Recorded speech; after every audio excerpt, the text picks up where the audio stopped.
Hello दोस्तों, स्वागत है आपका आपके अपने YouTube चैनल दिसार जीकेजीएस क्लासेस में। दोस्तों, आप सब लोग कैसे हैं? उम्मीद करते हैं आप सब लोग अच्छे होंगे, स्वस्थ होंगे, मस्त होंगे और अपनी तैयारी बेहतरीन तरीके से आप सभी कर रहे होंगे। दोस्तों, हम आपको करवा रहे हैं आरआरबी एनटीपीसी एग्जाम जो ग्रेजुएशन लेवल को है उसके आंसर की का सॉल्यूशन, जिसमें दोस्तों आज हम आपको करवाने वाले हैं 13 जून को थर्ड शिफ्ट में पूछे गए सारे जीके के क्वेश्चन, चाहे वे करंट अफेयर हो, साइंस हो, कंप्यूटर हो, सारे क्वेश्चन हम इस वीडियो में कवर करेंगे। दोस्तों, वीडियो अच्छा लगे वीडियो को लाइक कर दीजिए, शेयर कर दीजिए, कमेंट कर दीजिए। चैनल पे नए हैं चैनल को सब्सक्राइब कर लीजिए पल पल की अपडेट के लिए। दोस्तों, हमसे जुड़ने के लिए आप हमारा टेलीग्राम चैनल ज्वाइन कर सकते हैं। टेलीग्राम चैनल का लिंक मैंने डिस्क्रिप्शन बॉक्स में आपको दे दिया है। चलिए दोस्तों, देर ना करते हैं, स्टार्ट करते हैं आज का अपना सेशन।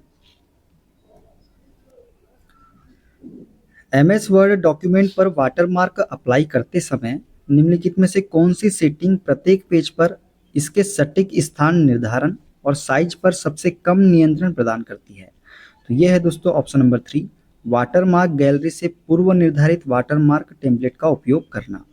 आर्थिक सर्वेक्षण 2023-24 के अनुसार 2030 तक भारत की कितनी प्रतिशत जनसंख्या के नगरीय क्षेत्रों में रहने की संभावना है? तो इसका राइट आंसर हो जाएगा 40%। कितने परसेंट? 40%। देखते हैं अगला क्वेश्चन। अक्टूबर 2024 में किस रूसी शहर में 2024 ब्रिक्स शिखर सम्मेलन की मेजबानी की जाएगी? तो दोस्तों, रूसी शहर कजान में जो है ब्रिक्स शिखर सम्मेलन की मेजबानी की जाएगी। 74वें संविधान संशोधन 1992 के प्रावधानों के अनुसार ग्रामीण से शहरी में परिवर्तित होने वाले क्षेत्रों में शहरी शासन के लिए निम्नलिखित में से किस शब्द का उपयोग किया जाता है? तो ये किया जाता है नगर पंचायत का। किसका? नगर पंचायत का। देखते हैं अगला क्वेश्चन।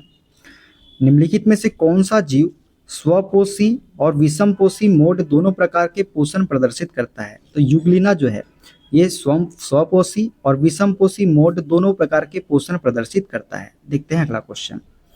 भारत में न्यायिक समीक्षा को निम्नलिखित में से किसके रूप में जाना जाता है? दोस्तों, भारत में न्यायिक समीक्षा को जो है कानूनों और कार्यकारी आदेशों की संवैधानिकता पर निर्णय देने की न्यायपालिका की शक्ति के रूप में जाना जाता है। भारतीय नौसेना का हवाई स्टेशन आईएनएस बाज कहाँ स्थित है? दोस्तों, भारतीय नौसेना का हवाई स्टेशन आईएनएस जो है ये ग्रेट निकोबार द्वीप में स्थित है। कहाँ स्थित है? ग्रेट निकोबार द्वीप में स्थित है। देखते हैं अगला क्वेश्चन। 1991 के आर्थिक सुधारों के बाद भारत ने बैंकिंग क्षेत्र में महत्वपूर्ण बदलाव देखे। बैंकिंग क्षेत्र में किया गया एक प्रमुख सुधार क्या है? तो यह है ब्याज दरों का विनियमन। क्या है? ब्याज दरों का विनियमन जो है बैंकिंग क्षेत्र में किया गया एक प्रमुख सुधार है। देखते हैं अगला क्वेश्चन। नागरिकता अधिनियम 1955 के अंतर्गत निम्नलिखित में से किसकी अनुमति नहीं है? तो दोहरी नागरिकता की अनुमति नहीं है दोस्तों। देखते हैं अगला क्वेश्चन। निम्नलिखित में से कौन सा एक पूर्ण चक्र के दौरान ज्यावक्रीय तरंग सिग्नल के आकार का सर्वोत्तम वर्णन करता है? तो ये करता है एस आकार की तरंग जो है। एस आकार की तरंग के पूर्ण चक्र के दौरान ज्यावक्रीय तरंग सिग्नल के आकार का सर्वोत्तम वर्णन करता है। देखते हैं अगला क्वेश्चन। एस रामकृष्णन द्रव एवं तापीय विज्ञान अनुसंधान उत्कृष्टता केंद्र 2025 का प्राथमिक फोकस क्या है? तो ये है अंतरिक्ष यान और प्रक्षेपण यान तापीय प्रबंधन में महत्वपूर्ण प्रगति। ये इसका प्राथमिक फोकस है। मार्च 2025 में आर्द्र भूमि का बुद्धिमानीपूर्ण उपयोग के लिए रामसर पुरस्कार से किसे सम्मानित किया गया? तो जयश्री वेंकटसन को जो है आर्द्र भूमि का बुद्धिमानीपूर्ण उपयोग के लिए रामसर पुरस्कार से सम्मानित किया गया था। देखते हैं अगला क्वेश्चन। आईएमएफ की अप्रैल 2025 ग्लोबल फाइनेंशियल स्टेबिलिटी रिपोर्ट के अनुसार 2025 के लिए आईएमएफ का संशोधित वैश्विक विकास पूर्वानुमान क्या है? तो ये है 2.8%। कितना है? 2.8%। देखते हैं अगला क्वेश्चन। ताप्ती नदी का उद्गम किस पर्वतमाला से होता है? तो सतपुड़ा पर्वतमाला से होता है ताप्ती नदी का उद्गम। देखते हैं अगला क्वेश्चन। 1991 में नई आर्थिक नीति के लागू होने के बाद भारत में औद्योगिक क्षेत्र से संबंधित निम्नलिखित में से कौन सा कथन सही नहीं है? पहला, कई उद्योगों पर अनिवार्य लाइसेंसिंग समाप्त कर दी गई। दूसरा, कई उद्योगों जो केवल सरकार के लिए आरक्षित थे उन्हें अनारक्षित कर दिया गया। तीसरा है, औद्योगिक क्षेत्र में उत्पादित सभी वस्तुओं के लिए कोटा और मूल्य नियंत्रण था। तो सही नहीं है वो है हमारा केवल तीसरा वाला कथन, औद्योगिक क्षेत्र में उत्पादित सभी वस्तुओं के लिए कोटा और मूल्य नियंत्रण था। ये है जो कथन है ये सही नहीं है। देखते हैं अगला क्वेश्चन। महात्मा गांधी ने 1946 में नोआखली की यात्रा क्यों की? तो धार्मिक हिंसा के बाद सांप्रदायिक सद्भाव को बढ़ावा देने के लिए महात्मा गांधी ने 1946 में नुआखली की यात्रा की थी। देखते हैं अगला क्वेश्चन। प्रमुख उग्रवादी नेता बाल गंगाधर तिलक ने मराठा नामक समाचार पत्र किस भाषा में लिखा था? तो ये लिखा था अंग्रेजी भाषा में। कौन सी भाषा में? अंग्रेजी भाषा में। देखते हैं अगला क्वेश्चन। अप्रैल 2025 में भारत ने पारंपरिक रूप से रूसी हथियारों पर निर्भर देशों को कम लागत वाले ऋण देकर अपने रक्षा निर्यात को बढ़ावा देने हेतु एक रणनीतिक पहल शुरू की। इन ऋणों को सुविधाजनक बनाने के लिए मुख्य रूप से कौन सी भारतीय संस्था उत्तरदायी है? तो ये है भारतीय निर्यात आयात बैंक, एग्जिम बैंक। ये जो है ये भारतीय संस्था उत्तरदायी है। निम्नलिखित में से कौन सी नदी माजुली द्वीप बनाती है, जो दुनिया का सबसे बड़ा नदी द्वीप है? तो ब्रह्मपुत्र नदी जो है दोस्तों ये माजुली द्वीप बनाती है, जो दुनिया का सबसे बड़ा नदी द्वीप है। देखते हैं अगला क्वेश्चन। निम्नलिखित में से किस परिदृश्य के कारण MS एक्सेल सूत्र फॉर्मूला हैज REF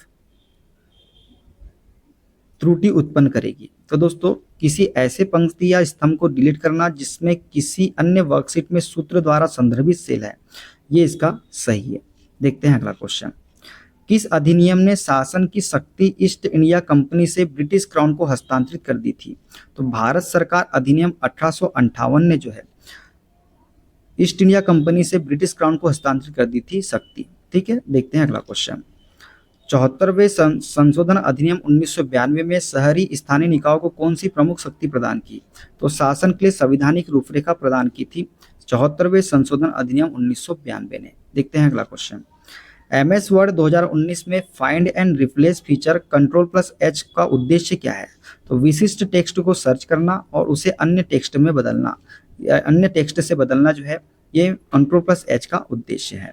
मार्च 2025 में किस भारतीय राज्य में मुगल सम्राट औरंगजेब की कब्र को हटाने की मांग को लेकर हिंसक झड़पें हुई, जिसके परिणाम स्वरूप कई लोग घायल हुए? तो ये हुई दोस्तों महाराष्ट्र में। कहाँ पे? महाराष्ट्र में। देखते हैं अगला क्वेश्चन।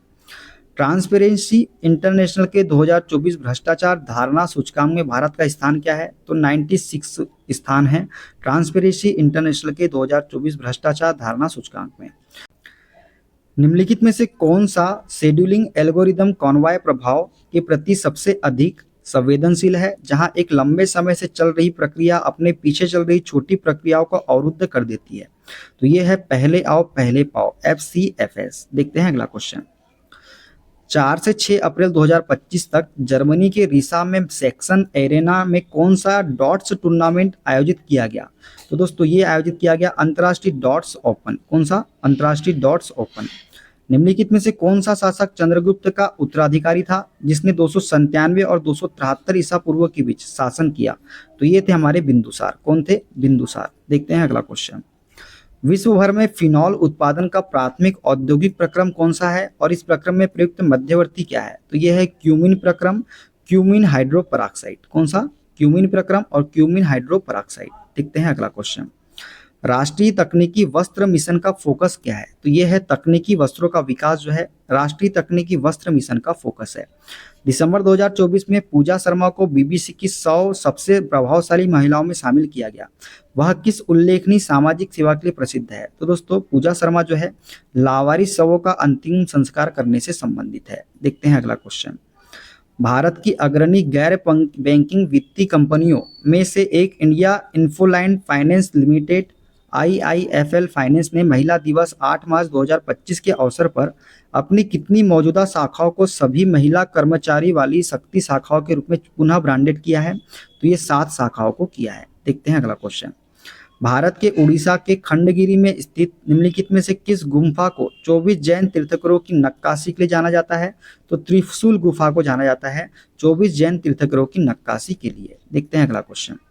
कृषि निर्यात और वैश्विक प्रतिस्पर्धा को बढ़ावा देने के लिए सुधारों को कृषि क्षेत्र में भी लागू किया गया।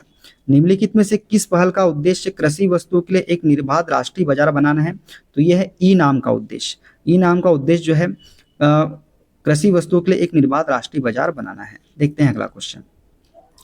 MS पावरपॉइंट 2019 में कौन सा फीचर आपको कंटेंट को मैनुअल रूप से कॉपी किए बिना किसी अन्य प्रेजेंटेशन से स्लाइड को पुनः उपयोग करने की सुविधा देता है? तो ये है रीयूज स्लाइड्स या होम टेप के अंतर्गत आता है। ठीक है, रीयूज स्लाइड्स। देखते हैं अगला क्वेश्चन। दिल्ली जैसे शहरों में उच्च जनसंख्या घनत्व के कारण रोजमर्रा की जिंदगी में क्या होता है, तो पर्यावरण पर दबाव पड़ता है दोस्तों। क्या करता है? पर्यावरण पर दबाव। देखते हैं अगला क्वेश्चन। अपने एक प्रसिद्ध कार्य में याह्या बिन अहमद सरहिंदी ने दावा किया है कि डैश के संस्थापक पैगंबर मोहम्मद के वंशज थे, तो सैयद राजवंश के संस्थापक पैगंबर मोहम्मद के वंशज थे। ये याह्या बिन अहमद सरहिंदी ने दावा किया था। देखते हैं अगला क्वेश्चन। उच्च न्यायालय में उच्च न्यायालयों में न्यायाधीशों की नियुक्ति करते समय भारत के राष्ट्रपति को भारत के मुख्य न्यायाधीश और संबंधित राज्य के मुख्य न्यायाधीशों के अतिरिक्त किन अधिकारियों से परामर्श करना आवश्यक है, तो राज्य के राज्यपाल से परामर्श करना आवश्यक है। देखते हैं अगला क्वेश्चन। दिसंबर 2024 में निम्नलिखित में से किसे राष्ट्रीय मानवाधिकार आयोग एनएचआरसी का नया अध्यक्ष नियुक्त किया गया, तो वी राम सुब्रमण्यम को जो है एनएचआरसी का नया अध्यक्ष नियुक्त किया गया दिसंबर 2024 में। अगला क्वेश्चन दोस्तों, कर्नाटक संगीत में कितने प्रमुख राग है, तो कर्नाटक संगीत में दोस्तों 72 राग है। कितने राग है? 72 राग है। तो ये थे सारे दोस्तों क्वेश्चन। वीडियो कैसा लगा कमेंट बॉक्स में जरूर बताइएगा। मिलते हैं अगले वीडियो में, अपना ख्याल रखिए। Okay bye bye, take care.